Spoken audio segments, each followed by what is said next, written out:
আসসালামু আলাইকুম বন্ধুরা, সবাই কেমন আছেন? আশা করি আল্লাহর রহমতে সবাই ভালোই আছেন। তো আজকে আবার চলে আসলাম একটা নতুন ব্লগ নিয়ে। এই তো দেখতেই পাচ্ছেন এখানে তাজা মাছ আর ফ্রেশ সবজি, ক্ষেতের সবজি রান্না করা হবে আজকে। আমাদের ক্ষেত না, আমাদের বাড়ির পাশের একজনের ক্ষেতের সবজি এগুলা। তো এগুলো আজকে ফ্রেশ সবজি রান্না করবো, আজকেই তুলে এনেছে। তো আমি এখন এখানে বসিয়ে দিচ্ছি কাকচি মাছগুলো। আগে এগুলোকে আম্মু কুটে নিয়েছে, তো এগুলোকে এখন বসিয়ে দিচ্ছি। চুলায় আগুন জ্বেলে দিয়েছি। তো আগে ভাত রান্না হয়ে গিয়েছে, এখন আমি এগুলো রান্না করতেছি, আম্মু অন্যান্য কাজ করতেছে। তো পেঁয়াজ, কাঁচামরিচ, তারপরে টমেটো আর সব রকম মশলা দিয়ে কষিয়ে নিয়েছি। এরপর পানি তো একসাথে দিয়ে দিয়েছিলাম, সবগুলো একসাথে দিয়ে বসিয়ে দিয়েছি। এখন চলে আসলাম তরকারি কাটার জন্য। তো এখন আমি তরকারিগুলো কেটে নিচ্ছি। নোটিফিকেশান আসার সময় পায় না, যখন আমি ভয়েস ওভার করতে বসি তখন আসার সময় হয়। তো এখন আমি ফুলকপিগুলোকে সুন্দরভাবে কেটে নিচ্ছি, একদম ছোটো ছোটো করে কেটে নিচ্ছি। অনেকে অনেক বড় করে কাটে, তবে আমার কাছে ছোটো করে কাটলে ভালো লাগে। তো এখানে আমি পুরোটা ফুলকপি নিয়েছি, যেহেতু তাজা এই জন্য, খেতে তাজা সবজি এই জন্য আজকে রান্না করে ফেলবো, রাখবো না, বাসি করবো না এগুলোকে। তারপর সিম নিয়েছি, সিমগুলোকে আমি সুন্দরভাবে কেটে নিচ্ছি, এই যে। তো আমার কাছে কিন্তু এরকম ক্ষেতের ফ্রেশ সবজি খুবই ভালো লাগে।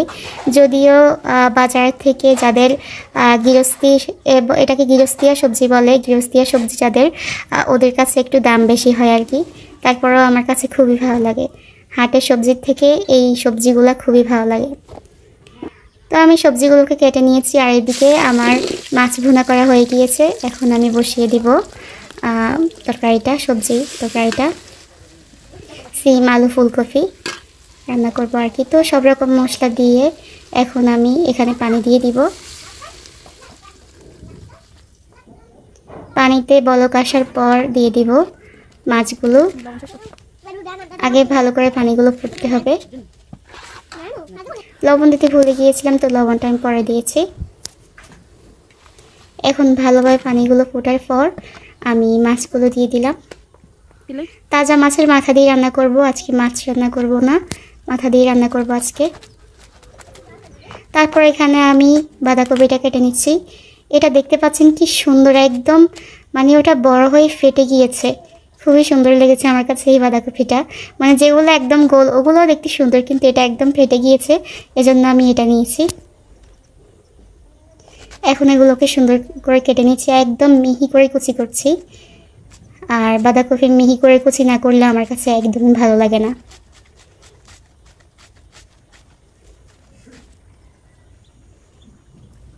লম্বা লম্বা করে একদম মিহি করে কুচি করে নিচ্ছি।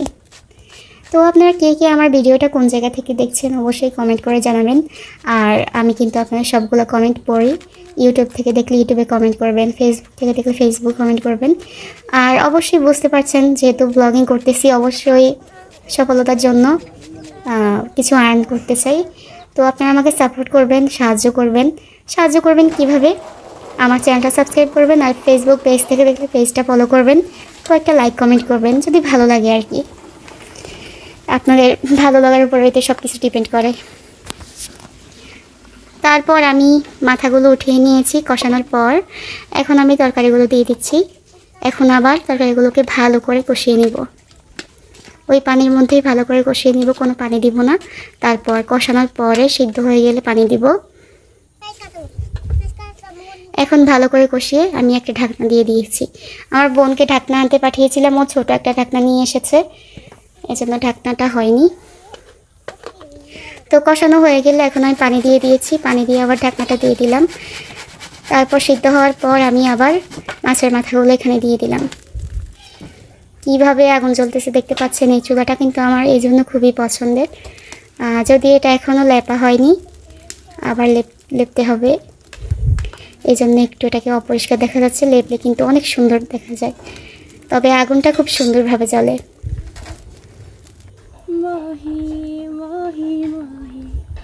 তো এদিকে আমার তরকারি হয়ে গিয়েছে, এখন আমি তরকারিটা নামিয়ে নিচ্ছি, অন্য একটা পাতিলে নামিয়ে নিচ্ছি, যেহেতু এটাতে কালি আছে। আর আমরা কি করি, একটা পাতিলেই সবগুলো তরকারি রান্না করি। তরকারি রান্না করে নামিয়ে নিই, তারপর ভিতর দিয়ে ধুয়ে আবার আর একটা তরকারি বসিয়ে দিই। এখন ভিতর দিয়ে আমি এটাকে ধুয়ে নিব। এই যে আমার তাজা একদম ফ্রেশ তরকারি রান্না হয়ে গিয়েছে। আর এদিকে আমি পাতিলটা ধুয়ে আবার বসিয়ে দেব।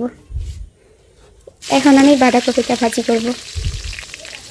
তো প্রথমে দিয়ে দিলাম পেঁয়াজ, কাঁচামরিচ আর টমেটো, এগুলাকে কুচি করে রেখেছিলাম। এখন সব কিছু দিয়ে দিচ্ছি, মশলা দিয়ে দিচ্ছি। মন পাজরে শুধু তুমি আছো, থাকে না, ভালোবাসি আমি শুধু তোমার, চোখেতে চোখ রাখো না,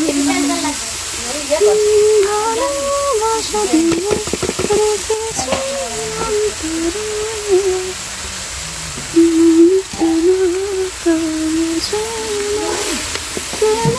থাকো দূরে চোখ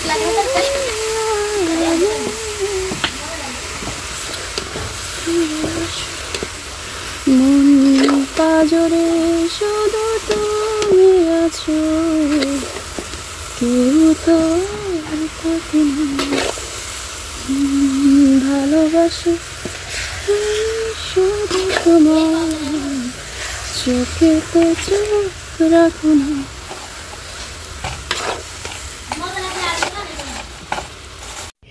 তো এদিকে বাঁধাকপি ভাজিও হয়ে গিয়েছে। তারপরে সবাই এখন খেতে বসেছে। আব্বু খাবার খাচ্ছে আর মেহেরিমার বাবাও খাবার খেতে বসে গিয়েছে। আমার ছোটো বোন সবাইকে সার্ভ করে দিতেছে। আর এই তো আমার মেয়ে খাবার খেতে আসছে এখানে। আমরা এখন বসবো, যেহেতু আমি ভিডিওতে আসবো না, এজন্য আমি ক্যামেরার সামনে যাচ্ছি না, আমি এখনও ভিডিও করতেছি। তো ভিডিওটা কেমন লেগেছে অবশ্যই কমেন্টে জানাবেন। আজকে ভিডিও এই পর্যন্তই, কথা হবে অন্য ভিডিওতে। সেই পর্যন্ত ভালো থাকবেন, সুস্থ থাকবেন। আল্লাহ হাফেজ। আর অবশ্যই চ্যানেলটা সাবস্ক্রাইব করবেন আর ফেসবুক পেজটা ফলো করবেন।